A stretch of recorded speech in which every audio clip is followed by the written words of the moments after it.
Hello everyone.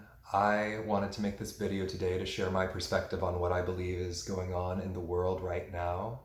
I think since there's so much confusion in the air right now, nobody exactly knows what's going on. Nobody can really see the full picture. I think it's really important that people start to come forward and be honest about what they really are experiencing in this world and what they really see occurring in this world. And when enough people come forward with their perspective, we start to put these sort of like different pieces of the puzzle together to start to get an idea of what this bigger picture of what's really going on in the world really is. So with that in mind, I just wanted to really put the information that I've been gathering over many years, just lay it on the table for everyone to see.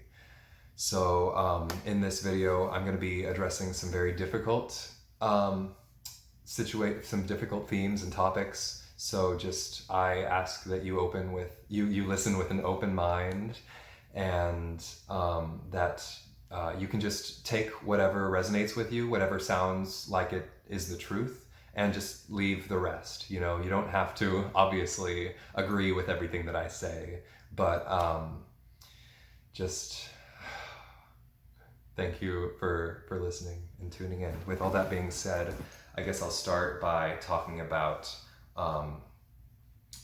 there is a faction of individuals who have been gaining power and influence in the world and seating themselves in many different governments all around the world. They have a very dark agenda in mind, and they do not want to see humanity come to its greatest potential. They are trying to diminish and dim down what it means to be human, and they are trying to do this so that we are more controllable and so that they can have power and control over us. So over the years, through wealth and influence, they have been gaining more and more pull in governments and all of that. And one of the big ways that they fund what they're doing is through human trafficking, a really atrocious thing, but a very real problem in this world right now. And a very big problem in this world right now. Like in 2019, according to the FBI, there were 600,000 missing person cases reported in the United States alone. And a great deal of those people, I believe, were taken into a human trafficking ring, into a human slavery ring. It's really atrocious, the things that are happening to the people that get sucked into this, that get stolen away from their families, from their communities. And it's really sick, and it's really disturbing.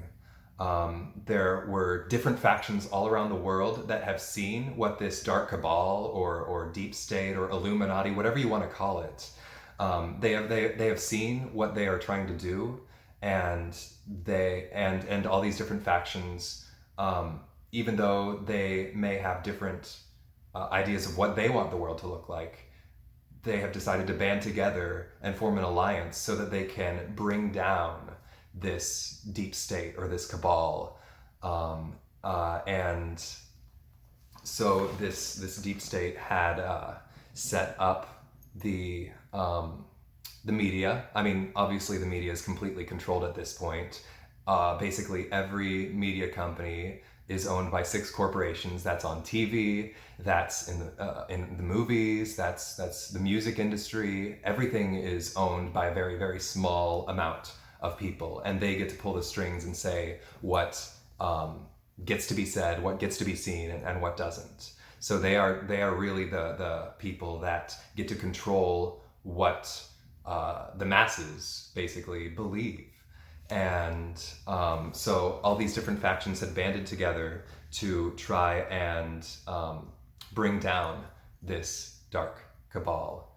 So with the complete control over the media, everything was set up in 2016 for Hillary Clinton to become president. And when that election rolled around, the winner was actually Donald Trump.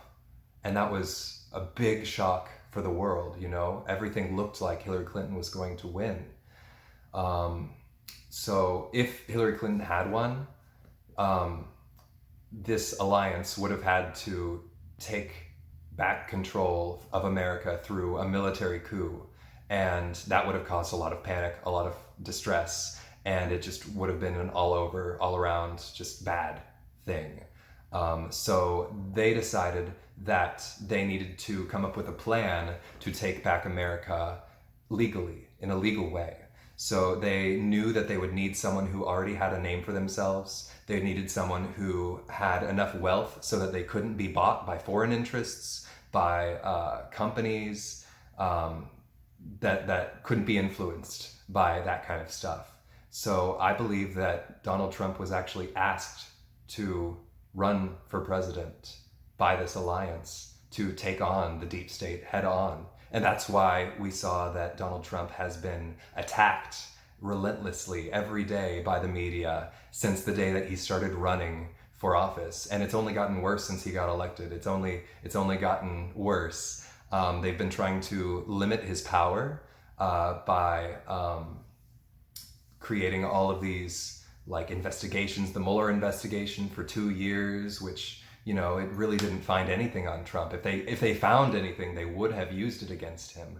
They tried to impeach him, and, you know, that didn't work out. And when we look at this human trafficking aspect of it, let's talk about Jeffrey Epstein. He owned Little St. James Island, an island that human trafficking was happening in. He owned many different mansions, out of which he was trafficking people. And on this island, and in these mansions, they would bring all these high-profile people, be it politicians, be it celebrities, even individuals from the Vatican. This is happening all over. All the people that we've been taught to trust do not have our best interest in mind. So, and on that same point, do you really think Jeffrey Epstein would have been arrested if Hillary Clinton had been elected president? The Clintons are very close personal friends with Jeffrey Epstein. There was a painting of Bill Clinton wearing a dress, a very intimate painting, in one of Jeffrey Epstein's mansions. And in fact, Harvey Weinstein is very good friends of the Clintons. And he was the most thanked man in Hollywood. This human trafficking ring is just rife in Hollywood. You know, he's the most thanked man in Hollywood. There are compilations on YouTube of just high-profile celebrity after high-profile celebrity at award ceremonies thanking, above anyone else, Harvey Weinstein. You can look that up if you like to. You can look any of this up. I really encourage you to, actually, if anything sticks out to you as something that you'd like to look a little bit deeper into, please, I encourage you to research. This, you're not going to find anything of value just looking on the surface. We have to dig deep to try and find some semblance of what's really going on. Anyway, so yeah, and the FBI had been aware of Jeffrey Epstein and what was going on with him since the 90s. But every president has since then has decided not to pursue any sort of criminal case against him until Donald Trump rolled around. So under Trump, we saw the arrest of Epstein, we saw the arrest of Harvey Weinstein, and you better believe that those people were naming names. Epstein got killed because they were afraid of him naming names. So just the fact that those two have come down means that this whole deck of cards is going to continue falling down. There's the Nexium sex trafficking or Hollywood sex cult case. That's spelled like NXIVM, I believe. And there's been some really interesting and like really grotesque developments on that front. But back to President Trump. So they've been trying as hard as they can to, for one thing, they want to make him look like the bad guy. They will smear him, they will take what he says and twist anything that he does to make it look like a bad thing for America. And honestly, like, I didn't like Trump when he was elected. I didn't know what the hell he meant by drain the swamp. Like, what on earth could that mean? But as time has gone on, I've started to see that this character that the media has painted Donald Trump as is not, it's just an illusion. It's no actual reflection of who Donald Trump really is. And there have been more human trafficking arrests in Donald Trump's presidency than during any other presidency. A lot of their funding, the deep state's funding, has come from human trafficking, from arms trafficking, and from drug trafficking, and all of those are happening a lot through the southern border of the United States, which I believe is why he was so firm on wanting to build a wall to try and limit the amount of drugs, humans, and guns that they could illegally flow into the United States. So they've been trying to make him look like a dictator. They've been trying to push him into war. They were trying to make it sound like he was going to start a war with North Korea, and he made historic peace with North Korea. They tried to make it look like he was starting a war with Iran, and look how that fizzled out. You know, he's been pulling troops back from these places. He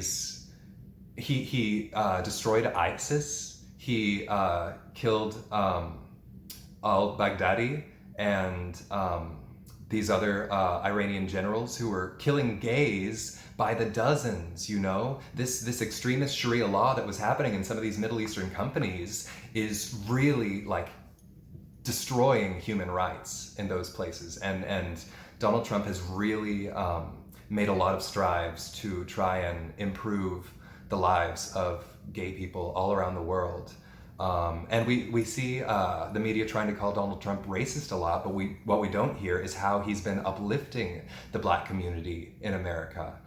We've seen him implement opportunity zones, which is impoverished communities, 8,700 impoverished communities all around all 50 states.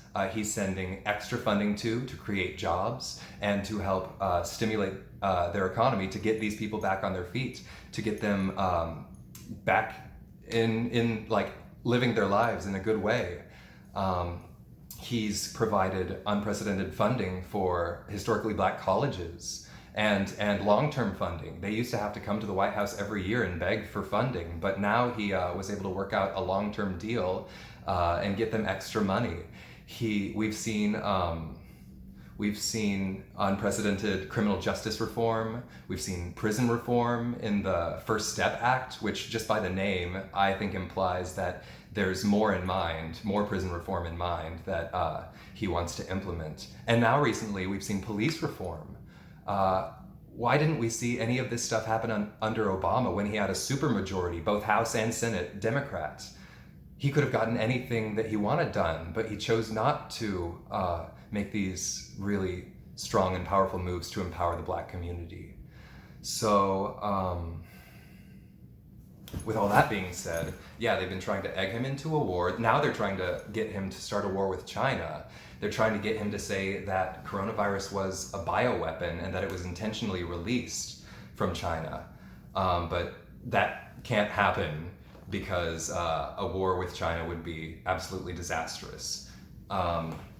Let's talk about what happened after impeachment. So you may recall that Nancy Pelosi held the articles of impeachment for a number of weeks after the House had already made the decision to impeach Trump. Well, the day that Nancy Pelosi finally did hand over the articles of impeachment to the Senate was the day that it was January 15th, the first day, or the day that the first coronavirus patient actually came into the United States. Now, in China, in Wuhan, when the coronavirus was breaking out, why do you think China prohibited flights from Wuhan to any other part of China, but they didn't prohibit flights out of Wuhan into different countries? Isn't that strange? So these people in Wuhan could go to different countries, but they just couldn't go to anywhere else in China so that it wouldn't spread in China. I find that very suspicious, and I think it's very worth questioning. So when they found out that impeachment failed, I think coronavirus was very likely a planned sort of event to happen to try and destroy Trump's record economy. You know, we've seen record low black unemployment, more black people working in America than ever before, historically. We've seen record low women unemployment. Almost every demographic is working more than ever before. We've seen just so much success in businesses up until this coronavirus. And when this coronavirus hit, it really did. It stopped all of his rallies from being able to happen. And it really put him in a difficult situation.